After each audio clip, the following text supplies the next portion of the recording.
Support for your public radio station comes from our members and from Labella Associates, dedicated to the pursuit of partnership for more than 40 years, offering services in the development of buildings, infrastructure, environmental, and energy projects. Labella, powered by partnership. LabellaPC.com. From Cobblestone Capital Advisors, a multidisciplinary team providing financial solutions for over 35 years, offering comprehensive investment management and wealth planning services throughout Western New York and nationwide. CobblestoneCAP.com. And Heart Hearing and Balance Centers, providing hearing health care and balance assessments for almost 50 years, working to diagnose and treat conditions like tinnitus, vertigo, and hearing loss. More at harthearing.com. From WXXI News, this is Connections. I'm Evan Dawson. Our connection this hour will be made at polling locations across Monroe County in just 2 days. Saturday is the start of early voting. And this hour, we continue our series of conversations with the candidates on the ballot. In the second half of this hour, we'll talk with Kevin Berry, the Democratic candidate for Penfield Town Supervisor. First, we're sitting down with two of the candidates running in the races on the ballot for Monroe County Legislature. Let me welcome our guests in studio. Nazish Jeffrey is the Democratic candidate for District Number 12, which covers Riga, Wheatland, and part of the town of Henrietta. Welcome, Nazish. Thanks for being with us. Hi, thank you, Evan. And Marv Stefferson is back with us. Marvin is the Democratic and Working Families Party candidate for District Number 3, and that covers Chili. Welcome back to the program to you. Thank you for having me back, sir. Well, and I want to say that Stefferson's opponent in the Monroe County Legislature, District Number 3, Republican Scott Hand, did not respond to multiple invitations to join this program. The two additional candidates in the District 12 race are Republican Leslie Schilt and Westside First candidate Deborah Campanella. Schilt is unavailable to participate. Campanella did not respond to multiple invitations. Always our goal to bring the candidates together to you. We do what we can. We can't always get people to say yes, but we're always grateful when people will give the time.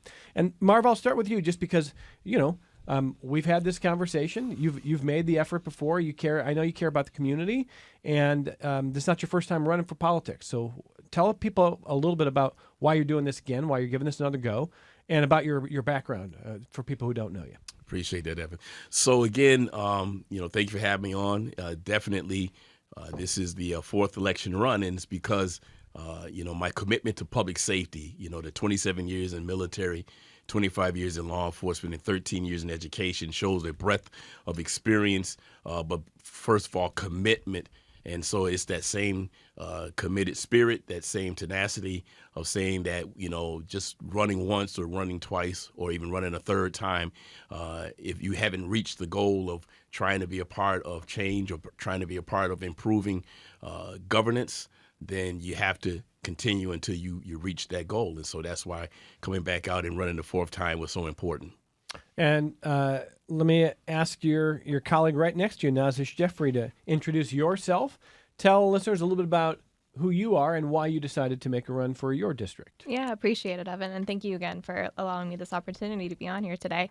I've decided to run because I am a lifelong Henrietta resident. I grew up here, and I see the opportunities that are abound here that we need to really tap into to make things applicable for just not people my age, but also our seniors and people across the board in suburban and rural areas as well. And I saw this opportunity to be a voice for that community. I'm a scientist by training, and so I've always had a little bit of a political leaning as well, and I believe in facts and evidence-based and data-driven policies that really work for the people, by the people. And so what I want to do is just be that voice, bring the evidence to Monroe County, and make sure that we are providing services and opportunities for growth and development for all. Well, both of you are running in places that are going to be have historically been uphill battles in recent decades, for Democrats. I mean, Marv, this is your fourth run. You know how difficult it is for someone in the Democratic Party to win in the geographic space that you're in. Do you think it's getting better? And what do you think would give you traction that would allow you to be competitive? So, yes, I do think, first of all, that it is getting better. I've looked at the numbers increase each time I ran, and I did some research, too, and I looked at, the fact that David Dunning and Tracy DeFlorio started out as Democrats before they became Republicans out there. So we do have the numbers as far as Democrats in Chili. It's just a matter of getting them to turn out to vote and giving them something to vote for. So that's why, like Najee said, being a native of Rochester, having a love for the community, certainly being a resident with my family for 20 years in Chi-Li, and having served on the school board. I know some of the pushes and pulls for our young folk in that community, for the seniors, and I want to make sure that when I come to the doorstep, I bring that experience, and I let them know that I'm going to continue to battle and fight for them as one of labor. Where do you find common ground with people who might be suspicious of voting for a Democrat? Funny enough, they look at my literature and they see, Evan, law enforcement, military, and education. They go, "You sure you're a Democrat? You're not a Republican?" So it's my resume that really resonates across party line, which is part of my mantra. Is people over politics. I'm a working class person. I got endorsed by the unions because I support labor, and so much of Chi-Li is labor. You go from one doorstep to the next, and they're either working in health services, they're educators, they're public workers like construction, electrics, plumbing, you name it. It's a very vast and diverse community, but at the end of the day, what we have together that's common is that we're working class people, and so having somebody who actually represents, because you live that's what I'm bringing to the doorstep. There's a new book that I'm looking forward to reading on rural American politics and how obviously now we have a big divide, but that's a relatively new development. And as late as the 1990s, if you were in rural America, Democrats were more likely to be winning than Republicans. And it's shifted in the last 25 to 30 years in a massive way. But for decades and decades and decades, that was not the story. And so what that tells us is we have this recency bias to think, well, if you're in a city, next hour the conservative candidate for mayor in the city of Rochester will be here. He has an uphill battle in the city of Rochester. Republicans have an uphill battle in American cities. But it's not impossible that would change. There have been Republican mayors of American cities, big cities. There have been Democratic candidates elected in rural America, much more so than in the last few years. So we have this divide. It hasn't existed forever, and certainly your party needs it not to exist forever. So what's going to start to bring down some of those, the strength of the Republican Party and the opportunity for Democrats? What's going to flip it? What's going to make that change? So I think a lot of that is already taking place when... I'm just going to kind of withdraw because I reject some of that stuff. You're saying that's a mistake. Oh, absolutely. I mean, my numbers went up on the previous elections because I went to places where I was told not to go. Don't go, don't bother, waste your time going to the apartment complexes. It's a high transient population, and they're not really tracking as voters. And when I went there, people were like, they never come here. We vote every time. So it's a matter of, and I think that's where the diversity of candidates is so important, because you'll have one demographic that has just one lens because they haven't explored in other communities. And so it's a matter of when you have representation from those other communities, now we can bring the actual truth of that, hey, the urban environment isn't as violent as you think it is. It's just a matter of lack of resources and so many other challenges that are systemically creating the situations that we see, right? So if we get those resources there, we can actually impact other areas. It's the same thing with getting information out there and saying that, you can show up, the Democrats are going to listen, the working family's going to listen, because we have representation that looks like you and I, that are actually at the table, that are crafting policy, because they're bringing lived experiences, they're bringing factual information. And so diversifying our party, diversifying the experiences also goes into those policies. And that's where, you'll see that, like with Najee's representing District 12, she's going to bring a lot to the table, as a woman, as a scientist. I mean, there's so many layers to her, and that's where, it's important to get her out there and get her to the doors and get her messaging out there. So in a moment, we're going to talk to Marv about policies that you want to pursue if you're elected here. What is at the top of the list? But let's talk to Nazish Jeffrey, who is the Democratic candidate in District 12. Again, that's Riga, Wheatland, and part of the town of Henrietta, and safe to say, a pretty rural district, yes? Yes, it is. So I'm wondering the same kind of things here. When you see the shift in this country in the last 25, 30 years, there is a sentiment that kind of says, well, don't even try. You have no chance. You're a Democrat in rural Monroe County. Number one, obviously, you don't agree with that. So let's start with when you talk to voters. Yep. Does anybody come to the door anymore, by the way? I always ask people this. Like, I'm very curious to know if anybody answers the doorbell. It depends on the time of day. Yeah, I guess so. When you get a chance to talk to people, where are you finding common ground, first of all? I think so. I'm going to start off by saying that a lot of situations that we see ourselves in, it tends to be a PR problem. Science has the same thing, it's a PR problem. And Democrats have a PR problem as well. And it's a matter of just talking to these people and understanding, why do you think that Democrats don't, and the values that the Democratic Party holds doesn't resonate with you. And when you start talking, and this is what I'm getting at the doors as well, is that, it's all the common stuff. People are afraid of how expensive things are getting, about their opportunities, their livelihoods. The farmers out there are being like, they're seeing the USDA being cut in half, and they're worried about their own farms and what they can do. And they don't understand how Democrats or Republicans can help them in that situation. And they're feeling alienated and alone. So it's a matter of making sure that we're listening to what their needs are and being able to meet them where they are at the level that they are at as well. Why do you think the last 30 years has seen such a shift? I would say it's probably because, as cities have dominated for Democrats, it's been easier. It has been just more abundant for people to be focused on cities and areas like this. But by doing so, we've alienated an entire class of people that we should never have in the first place. The rural community offers so much. There's so much amazing nature out there, and opportunities as well, especially that can be brought in, and services brought into the rural areas from the cities as well. And it's just making sure that we make those connections and that we kind of bridge those gaps to make sure that people are able to access everything. I got to pull up the name of the author in this book that I want to read, because maybe we can get her on the show on rural America.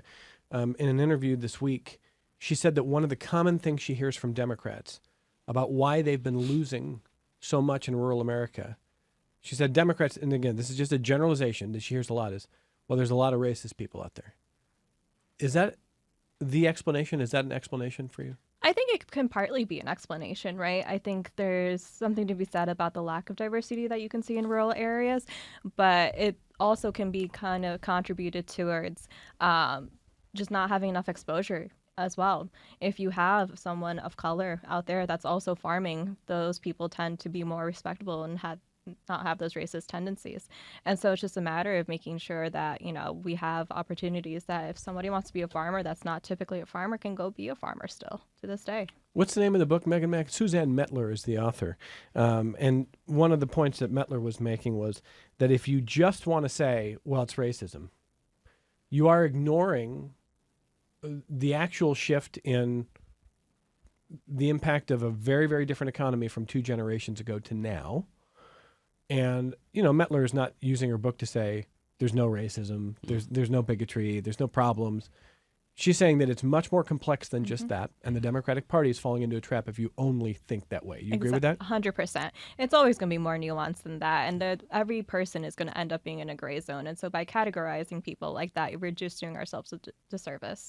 The book's called Rural versus Urban. Thank you, Megan Mack. Rural versus Urban, the growing divide that threatens democracy. And we'll see if we can have the author on the program soon. So, Nazish Jeffrey, if you are elected, what are policies 1, 2, and 3? What do you want to work on most if you're in the county legislature? That's a great question.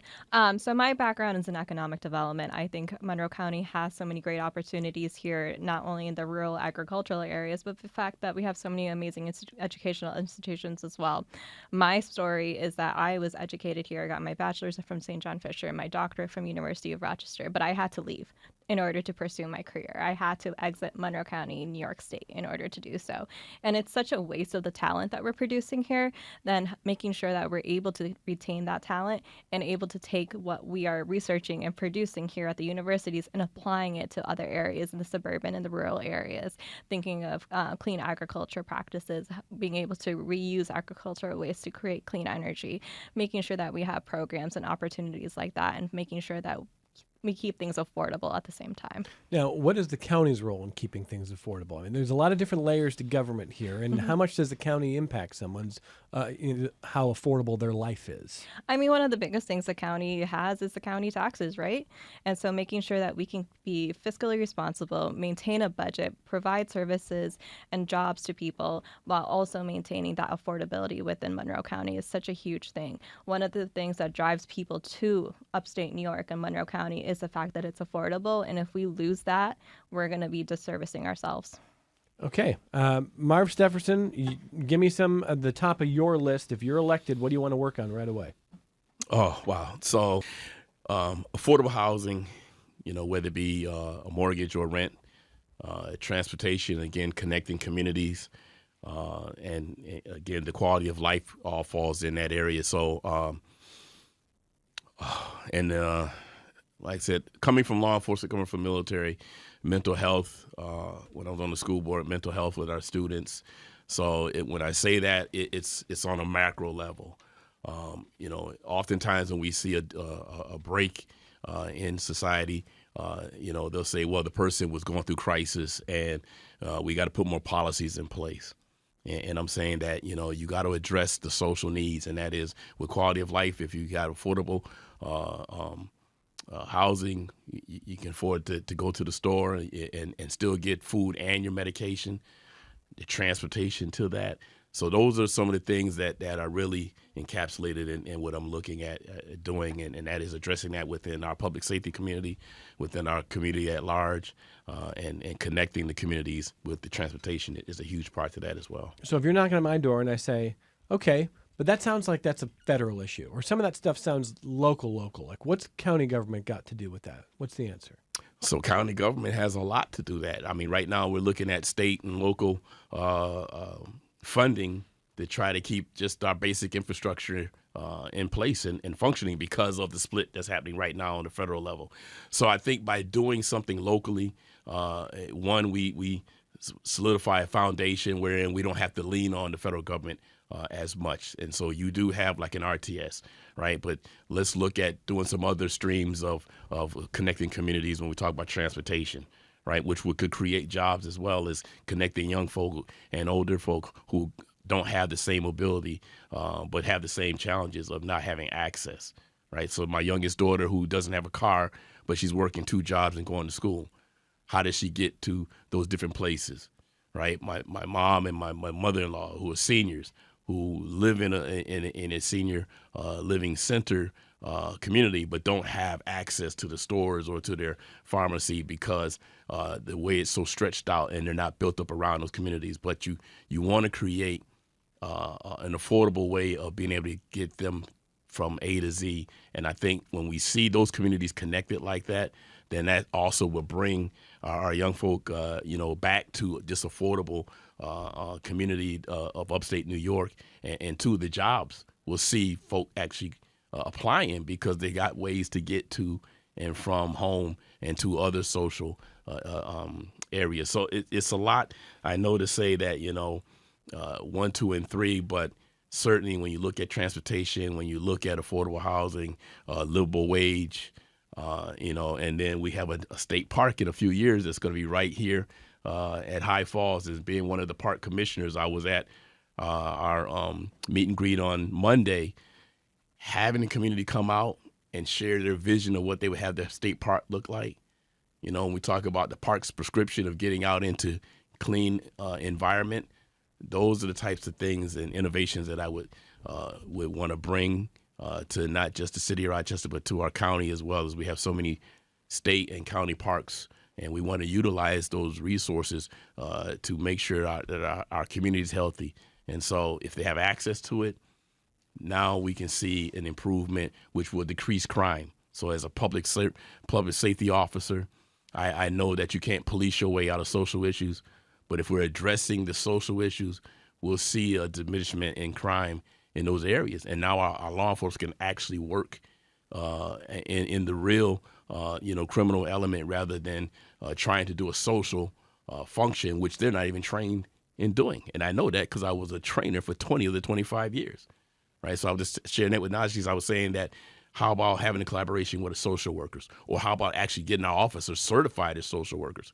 So now you had more tools in your belt to actually address social issues, and we're not seeing the same breaks between the community and law enforcement because they're only bringing one, faceted way of dealing with a social issue.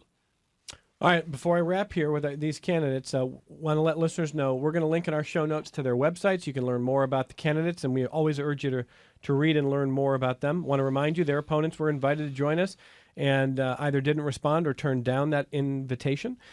So let me close with a couple of questions. One from a listener who says, County Legislator Rachel Barnhart writes and speaks a lot on her Substack about County Executive Adam Bello, and what Barnhart says is the Bello administration's lack of transparency. Where do they stand on Bello? Are they Rachelites or Bellocrats? I've never heard that term. Okay. Marv, are you one or the other? I'm a peoplecrat. Okay, If you're I'm dodging the question, Senator. No, if I'm fighting for you, there's going to be times that we'll agree or we'll disagree, and that's with either Rachel or Adam Bello, right? I've often heard this said by Joe Madison, God rest his soul. There's no permanent friends, permanent enemies, just permanent interests. And so as long as you keep the interest focused, you'll actually address the issues with people. And if they're in alignment, we're going to be in agreement. If they're not, then they got to get on the right side of history. And you're willing to call out your own party. I've done it in the law enforcement. I'll do it in the county ledge. How's the Bello administration doing, you think, Nazish Jeffrey? I mean, there's always going to be positive and negatives for every administration, and there's going to be people that are upset one way or another. I think what Adam Bello has brought to the table is significant, and there is something to be said about that, but there also can be more transparency across the board as well, and Rachel's not wrong about that. And so I think making sure that people are able to be communicate what's going on, why decisions are being made the way that they are is so important, and it's a big part of my campaign. All right, let me close. Last question. Do you have a political hero? Nazish Jeffrey. Louise Slaughter was actually my inspiration when I was a little girl because she was a microbiologist and she was also in politics as well. So kind of following in her footsteps these days. A scientist who went to go serve in government. Yep. Okay. Marv Stefferson. Wow. I knew Louise personally, so it's hard to say, wow. I've never met Frederick Douglass, but I would say Frederick Douglass. Just the courage that he exhibit in a time wherein that type of courage was fatal. And yet he didn't fear to stand up on truth. And so it is that body of courage that I would hope to bring to my position of county ledge representation, that they would say Marv was like Frederick Douglass in being fearless. Win or lose, will you both pledge to come back on this program and talk to us about your experience and talk about what's going on in your communities? Always. Absolutely. Well, thank you for doing that. Marvin Stefferson, the Democratic and Working Families Party candidate in District Number 3 in the Monroe County Legislature. Thank you for making time for us. Thank you, sir. And Nazish Jeffrey, great having you, Democratic candidate in District Number 12. Thanks for making time for the program today. Thank you so much. More connections in a moment. Support for your public radio station comes from our members and from Mary Cariola Center, proud supporter of Connections with Evan Dawson, believing an informed and engaged community is a connected one. marycariola.org. Supporting your favorite programs on WXXI TV and radio is just a click away when you go public at WXXI.org. It's a convenient and secure way of supporting an important community resource. WXXI.org. Go public and pledge your support today. WXXI listeners have a keen awareness of businesses that advocate and invest in the Rochester community. Consider being part of that story by supporting public radio as a corporate sponsor. Learn more at WXXI.org.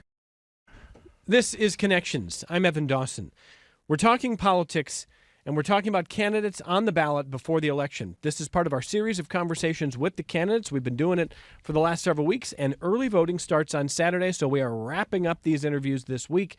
So you hear from the candidates at length. Now, once again, I want to say it is always our goal to have the candidates on at length together if we can. And this is a case where we just were not able to arrange getting the Republican and the Democrat together. Kevin Berry is the Democrat running for Penfield Town Supervisor, and I do appreciate you making the time to be here. Thank you for making time for the program today. Thanks for having me. So let me just start with a little bit about your own background here. And before we kind of even dig into that here, part of the background of this race is if you win, You'd be the first Republican to win this seat since when? To win it since 1981. The last Democratic supervisor left office in 1983. So, I mean, again, that's part of the theme. Next hour, we talk to Louis Sabo, conservative running in Rochester. As far as we can tell, the last Republican to win the mayoralty, that's the word, in the city of Rochester, Stephen May, 1970, served through 1973.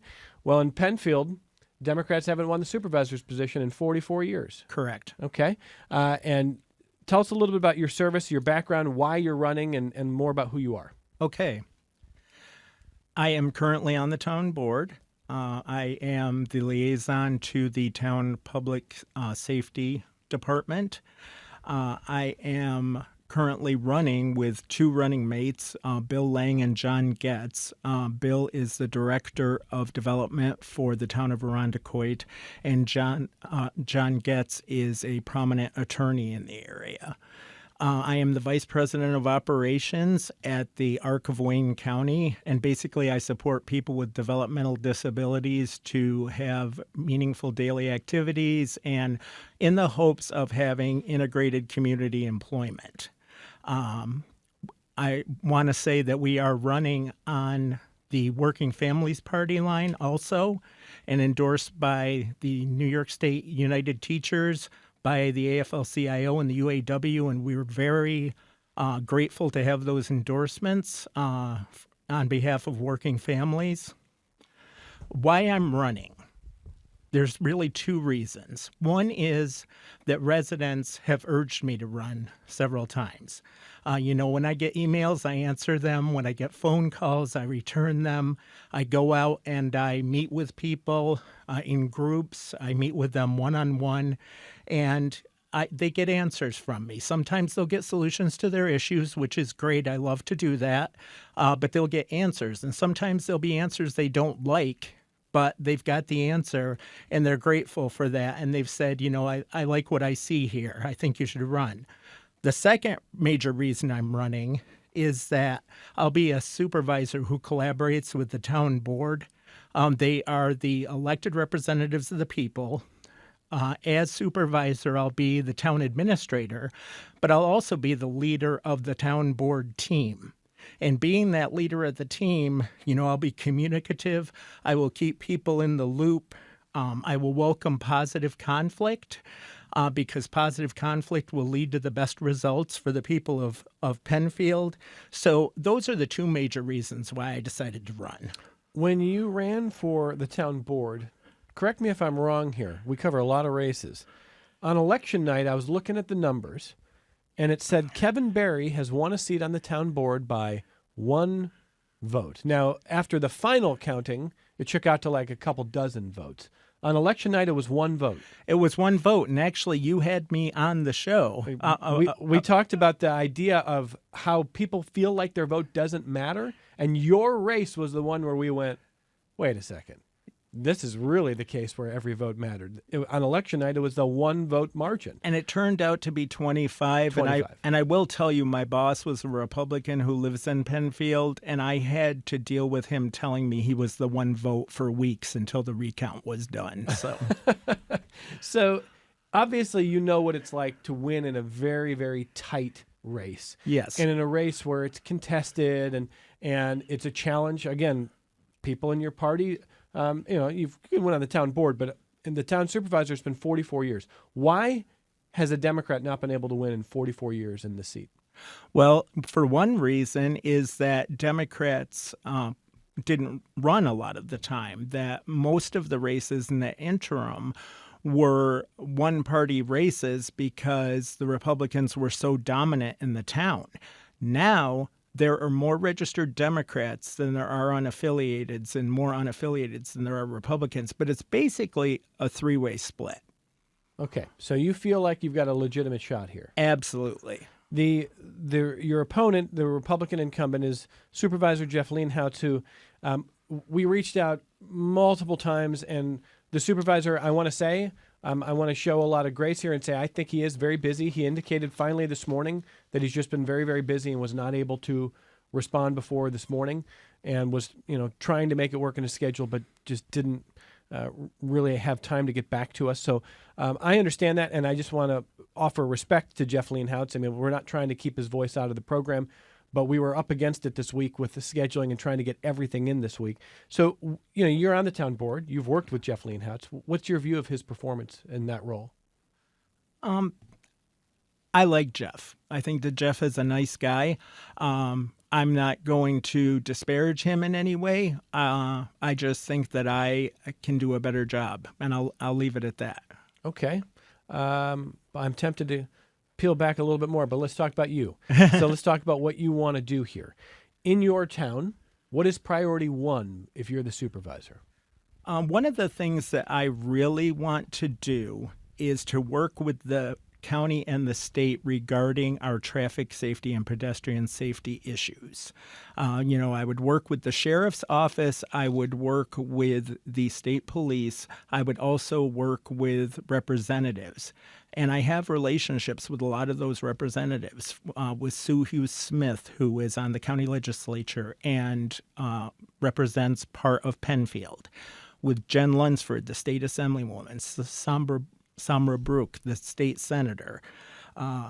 We have lots of positive relationships, and we can tap those to work well and to solve problems for traffic and pedestrian safety. And I also want to work across the aisle with Republicans as well to make sure that we have safe roads and sidewalks, and it's safe for cyclists in Penfield. The implication that you're giving me is that right now it is not safe enough for cyclists and for pedestrians. Is that how you feel? Correct. And let me point out one intersection. It's the intersection of routes 250 and 441. The crash rate there is 6 times higher than the state average for a similar intersection. And a lot of people have heard about these roads: Empire Boulevard, Atlantic Avenue, 441. There are a lot of traffic safety concerns in Penfield. Okay, but why then? If you've got an intersection that's 6 times more dangerous or even more deadly, what's different about it? People do not follow the rules there. I travel that every day, and every time I'm at that intersection virtually, I see someone run that light. And there are things that we can do about that. For example, I was talking to someone from the sheriff's office, and they don't have the resources to have a patrol person stationed at that intersection. One of the things that we can do is apply for grants from the state to pay sheriff's deputies overtime to patrol in Penfield. We need to do things like that in order to ensure the safety. Okay. How come that's not getting done right now? I mean, you're on the town board. Is this something you've brought up?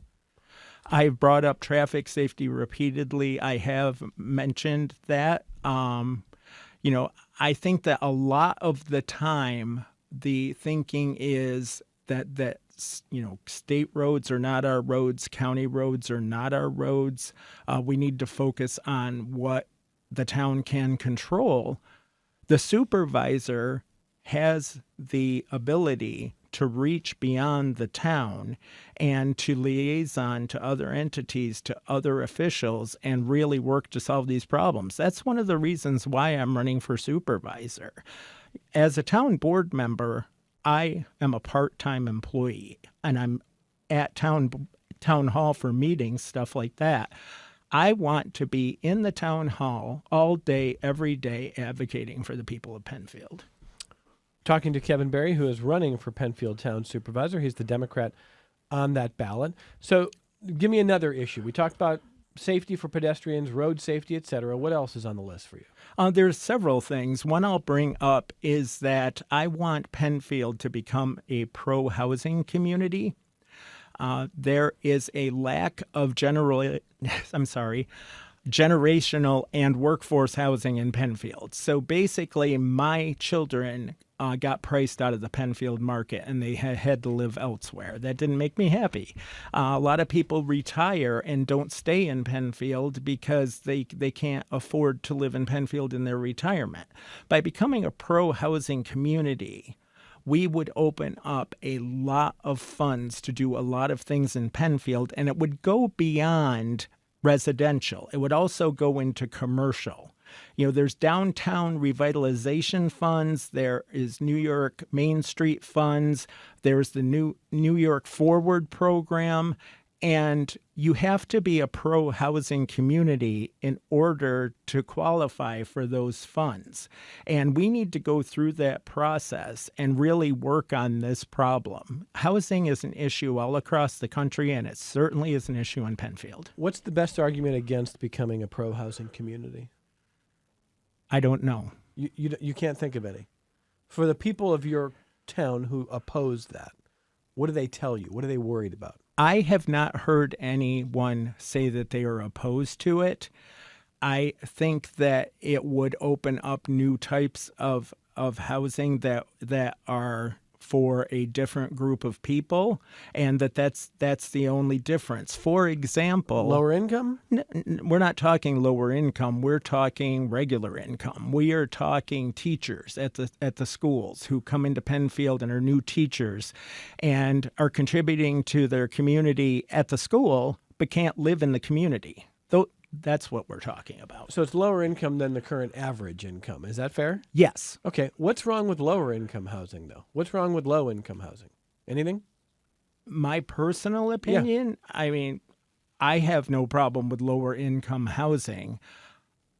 I don't think that is the demographic that a lot of people are wanting to start targeting. I think that right now the issue is the generational and the workforce housing more than that. Okay, so would it be fair to say that Kevin Barry's position is you don't oppose the low income housing, but you're focused on the kind of housing that a teacher in the Penfield School District could afford that they currently can't? Absolutely, and the reason why is because that is what I'm hearing from families. People who want to retire or have their mother stay in town, people who want their kids to live in town. The reason I asked about low-income housing is because, we're going to talk to the candidates in Pittsford tomorrow. We've talked to candidates in a lot of different communities. And when Governor Hochul wanted to push forward a housing plan across the state, she wanted every municipality to buy in to raise their housing stock by, 1-2%, something like that, every community. And there were communities that were saying, like, well, number one, we're mostly fully built out, or we don't want more density. We don't want multi-unit housing. We don't want rental housing. And sometimes, people feel like that's coded for certain things. Mm-hmm. We don't want lower income. We don't want more diversity. Do you remember what the governor's proposals were? What was it like in Penfield when it was like, okay, this is going to be a bar. We've got to hit this if this goes through. Should we improve it? Should we increase our housing stock? Well, actually, increasing housing stock is part of what occurs with the pro-housing community initiative. In order to be designated a pro-housing community, we have to demonstrate with data that we are indeed increasing our housing stock. If we are not increasing our housing stock, then we need to pass a resolution on pro-housing. So that is part of this particular initiative. Okay. When was the last assessment? A few years ago. Okay.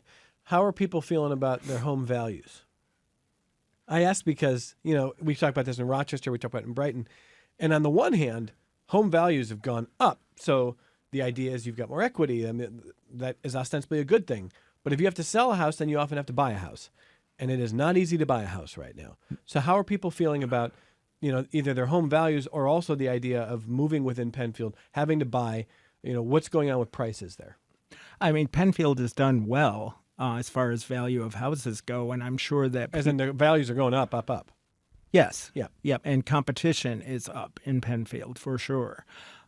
So people are very pleased with the value of their own homes. It is competitive to buy homes in Penfield. Okay. And to kind of close the loop on the pro-housing community, that's why I wanted to explore all these threads, because sometimes you hear about, well, should we be a pro-housing community? What does that entail? And I think sometimes residents hear that and they think, well, I don't want more housing. I don't want multi-unit. I don't want low income. I don't want more. We're good with what we got. And it sounds to me like you're not hearing a lot of opposition when you explain it to people what it is. But what about the supervisor? What about the guy you're running against? What about your colleagues on the town board? How do they feel about a pro-housing community? I don't know exactly how my opponent feels on a pro-housing community. You haven't had a conversation with him about it? I have brought it up. We have not had any in-depth conversations. Okay. He knows that I think that it would be a good thing to do. Okay. I know that my Democratic counterpart, Linda Teglish, is in favor of it. And I'm sure that the two Republicans who are currently on the board would be willing to have a discussion. I do know that my running mates are in favor of it. As I said, Bill Lang is the director of development in Irondequoit, and he is very familiar with this initiative and the benefits of it. Talking to Kevin Berry, who's running for town supervisor in Penfield. So, but before we talk a little bit more about actual development, economic development, different kinds of development, what else is on your list that you'd want listeners to understand about your platform here? One of the things is that I simply want to ask or continue to ask residents what initiatives they want. I do not want to preside over sameness as the town supervisor. One example is I'm going door to door. Many people bring up that they want leaf pickup in Penfield. Now, Penfield is interesting because part of it is very suburban and part of it is quite rural. Normally, people who live in the rural area do not need leaf pickup, and therefore they're probably not that interested in paying for leaf pickup. Sure. People in the western part of the town are quite interested, from what they're telling me. So what we need to do is look at issues like that, listen to the public, and then figure out how to make it work for everyone. Our slate name is United Penfield, and that's one of the things, is to meld together those different interests, such as rural and suburban. Does the town feel divided to you? I don't think so. I think that sometimes there's different interests, just because of the fact that, we have farmers, we have people who love open space, we have people who live in apartments. There's just very different interests. In that regard, there's a lot of diversity in the town of Penfield. As you said, one of your running mates for a town board position is a director of development in another town, in Irondequoit. What is the right kind of development in the future for Penfield? What does that look like? Well, it needs to follow the comprehensive plan. That is one thing. And we really need to look at the codes that we have regarding development to make sure that it really makes sense for the town. Things have changed over time. COVID affected everything, including the need for different types of development, that kind of thing. We need to look at the current economic realities and to have codes that really match the needs of Penfield today. We need to make sure that the development is smart in that it's in the best interest of the residents of the town. We also need to listen to the concerns of the residents regarding development, and I have a good history of doing that. Well, let me get some listener feedback, if you don't mind here. This is from Jennifer, who says, "Thank you for discussing pedestrian safety. The speeding in the Scribner school zone and the blatant disregard for kids in the crosswalk has been brought up with past leadership for years with no resolution. I hope this conversation can be readdressed."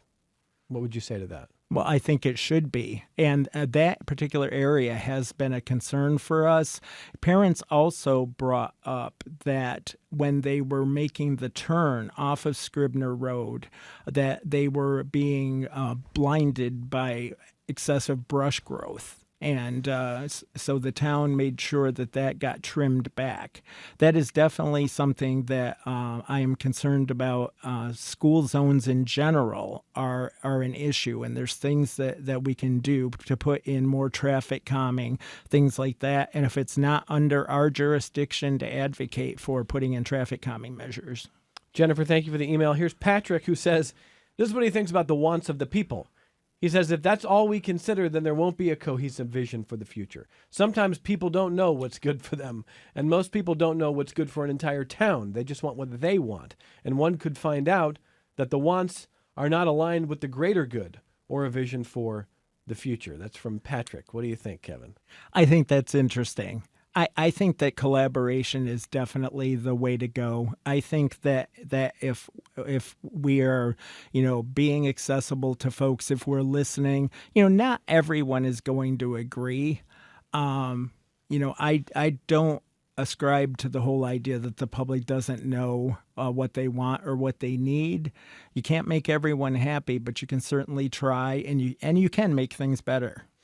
That email reminds me, more than one Connections listener has sent me a note today saying you got to do a conversation on this new audio piece that the New York Times has today about people in younger generations just really laying into baby boomers, basically saying baby boomers were too selfish. Baby boomers did not know how to sacrifice. Baby boomers set up a society where it's harder to have the same standard of life and quality of life.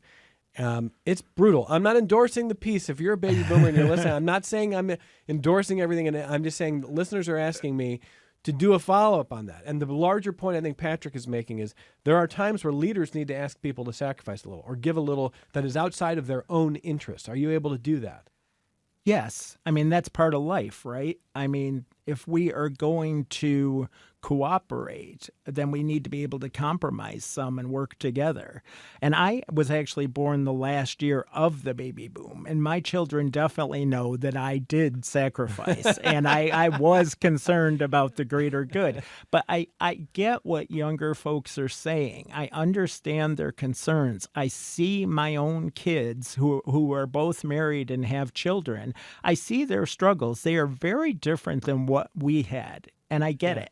They want to be able to live in the same community they grew up in if they choose. Correct. And they're struggling to do it. Yep, and that goes right back to what I was talking about with the generational housing. Okay, so let me wrap up with this just briefly. There's all this debate about affordability, and housing is obviously a big part of that in your community. How much impact does local government, town government, have on affordability, Kevin? Well, it has a lot of impact on it. We've already talked about housing to a certain degree. Attracting new businesses, helping to fill our empty commercial spaces will help enhance the tax base and will make it easier to keep taxes low for the residents of Penfield. We've worked very hard to have the lowest taxes on the east side, town taxes, and to maintain our services. And that's something we're quite proud of. So to affect the tax base, to affect housing, there's a variety of ways in which the town can affect affordability. Do you have a political hero? I heard the other interviews, and I knew you were going to ask this question. And it's hard to have one political hero because we all know that everybody is imperfect, and if you look at people's places in history, there were different ways of thinking in different times. I really respected President Obama just for being like no drama Obama, as they called him, cool under pressure. And that's definitely the way that I want to be. Do you have a website you want to share with listeners? Yeah, it's United Penfield, www.unitedpenfield.org. UnitedPenfield.org. Thank you for making time. And can you pledge that win or lose, you'll come back on this program, talk to us in the future about your town and what's going on? Absolutely. Thank you for making the time for us. Thanks for having me. Kevin Barry is the Democrat running for Penfield Town Supervisor. It took a bit to get in touch with the supervisor. He's a very busy guy. I want to thank the Republican Jeff Leonhoutz for getting back to us this morning. Just weren't able to arrange time for him to come on together with Kevin, but that's always an effort we make. And, of course, post-election, we will extend an invitation to whoever is the winner. And if it's Supervisor Leonhoutz winning re-election, we certainly hope he'll come back here on Connections. More Connections coming up in just a moment.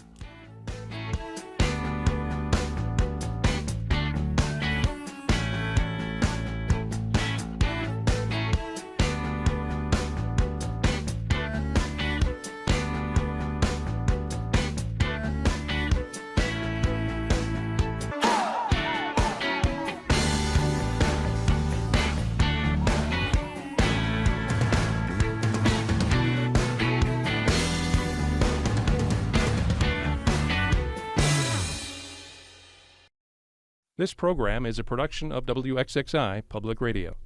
The views expressed do not necessarily represent those of this station, its staff, management, or underwriters. The broadcast is meant for the private use of our audience. Any rebroadcast or use in another medium without expressed written consent of WXXI is strictly prohibited. Connections with Evan Dawson is available as a podcast. Just click on the Connections link at WXXInews.org.